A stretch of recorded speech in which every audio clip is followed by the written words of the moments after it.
Corinthians supera o Grêmio nas penalidades e mesmo focado em sair da zona de rebaixamento do Brasileirão, garante vaga nas quartas de final da Copa do Brasil.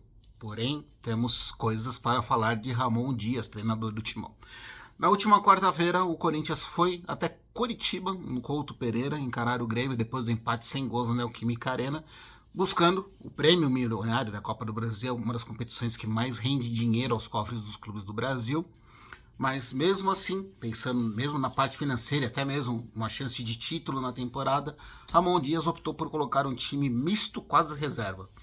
Começou a partida com o Hugo, já mudou, voltou a jogar com 3 zagueiros, e os 3 zagueiros, e a linha de 3 zagueiros mais os 2 defensores teve o Matheus Bidu e o Mateuzinho pelas alas, com o André Ramalho. No banco de reservas, Gustavo Henrique começou como titular.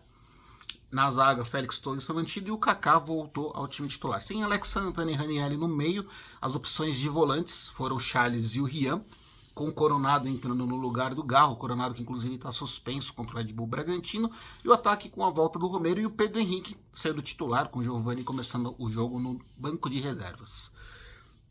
E o Corinthians a gente pode falar, apesar de os goleiros trabalharem, o Corinthians conseguiu, mesmo com um time que eu vou citar aqui um pouquinho mais para frente do vídeo, algumas escolhas erradas que eu acho que do Ramon Dias, tanto na formação inicial quanto na leitura de jogo. O Corinthians deu trabalho pro Marquezin, chegou a ter algumas chances de chutes para gol, inclusive uma das melhores finalizações foi do Kaká, no momento que ele foi pro ataque. No segundo tempo também teve o Garro, que hoje pelo menos eu fico feliz de ver que alguns torcedores já estão dando o braço a torcer, alguns que eram críticos ao Garro, entendendo que como o meio argentino tem muita qualidade.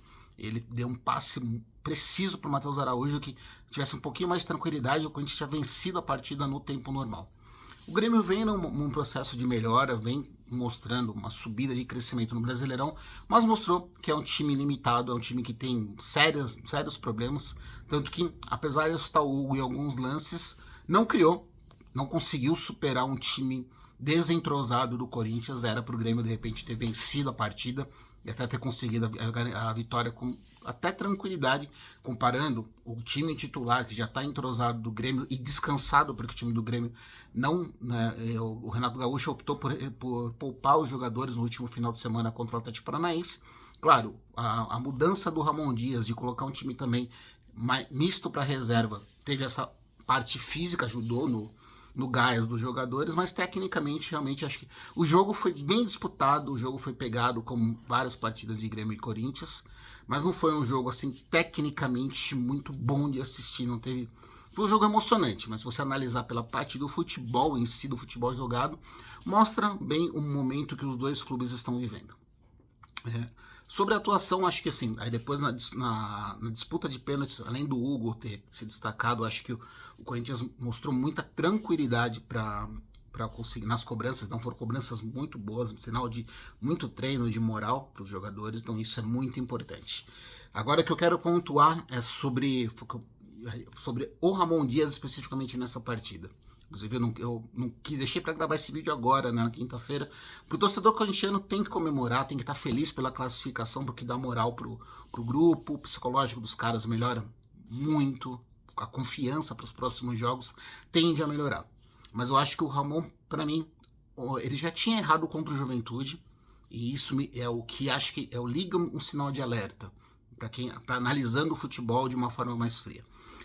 As mudanças contra o Juventude, ele não conseguiu fazer o time aproveitar o fato de ter 2 jogadores a mais, porque ele só encheu o time de atacantes, mas não tinha quem criasse. Quais o que eu achei que foram as propostas erradas dele com relação ao jogo contra o Grêmio? Entrar com 3 zagueiros, eu acho, até porque quem acompanha meus vídeos sabe o quanto eu gosto de esquemas com 3 zagueiros, porque isso te dá uma liberdade dentro de campo. Então jogar com 3 zagueiros não foi problema, muito pelo contrário. E você teve as opções pelos lados do campo, tanto o Mateuzinho quanto o Bidu, são jogadores que vão mais para o ataque. Então, eles teoricamente, você tem os 3 zagueiros, já tinha 2 volantes, então você pode liberar os laterais para virarem alas. Só que para você ter os caras que chegam pelo lado do campo, você precisa ter alguém na área. Você tem um centroavante. E você não tinha nem isso com o Pedro Henrique e você não tem isso com o Romero. Não são centroavantes de área. Por que não manter, então, a minha primeira crítica em relação a isso, por que não ter o Giovani no lugar do Romero ou do Pedro Henrique, então você ter um cara de referência ali na área para receber essas bolas dos laterais. Eu não gosto, não queria, acho que a contratação foi errada, mas dentro da proposta de jogo, poderia ter começado com o Pedro Raul. Se não conta com a confiança do treinador, por que entrou no jogo contra a Juventude foi o segundo atleta a entrar em campo? A segunda substituição. A primeira foi o Pedro Henrique, a segunda foi colocar o Pedro Raul para tentar ser um cara da bola aérea. Então, se o Pedro Raul não volta para disputar a lance, tudo bem, mas a proposta inicial, com 3 zagueiros, 2 volantes, então você precisava ter alguém para ser uma referência na área, se a ideia era jogar com o apoio dos laterais. Não teve isso, tanto que a gente viu o Mateuzinho e o Bidu funcionaram muito mais na parte defensiva do que ofensiva. Agora, você quer... não, Flávio, ele entrou para apostar na velocidade, para jogar em contra-ataques, que também seria uma proposta interessante.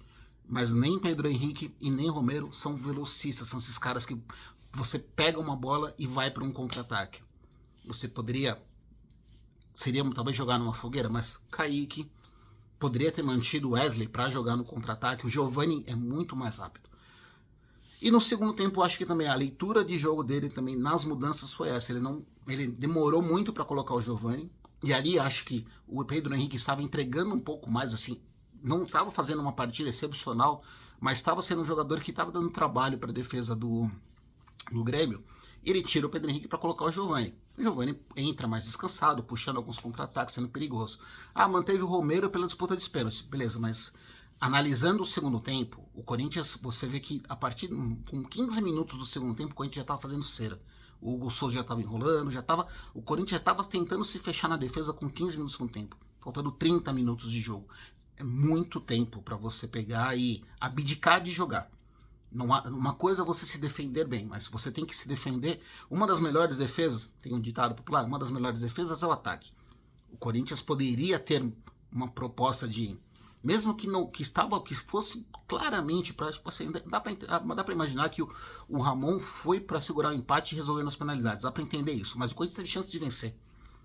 Então poderia ter feito algo diferente, poderia ter segurado a bola um pouco mais no meio de campo. No momento que o Grêmio estava mais exposto, o Corinthians poderia ter ido para cima do Grêmio, tentado fazer um gol no contra-ataque como teve chances. Então, aí para mim é o erro de leitura de jogo do Ramon Dias. Estava conversando com um colega depois no pós-jogo, né, falando, o Jair Ventura contra o Corinthians no domingo fez exatamente isso, né? Ele com 2 jogadores a menos, ele viu que o Corinthians estava se abrindo, estava tirando o zagueiro, tirando o lateral, tirando o volante, tirando o lateral, indo para cima para tentar a virada a qualquer custo, abrindo espaço. Chegou o momento do Juventude com 2 jogadores a menos que eles chegaram a assustar o Corinthians, porque o Jair Ventura viu que tinha possibilidade de ir para cima, de conseguir a vitória. Então acho que são 2 jogos que o Ramon Dias, para mim, tem uma leitura de jogo errada. Contra o Grêmio, para mim, acho que as ideias, as propostas dele para começar a partida em relação os nomes escolhidos não encaixaram na parte ofensiva com o que a escalação se propôs, e nas mudanças também.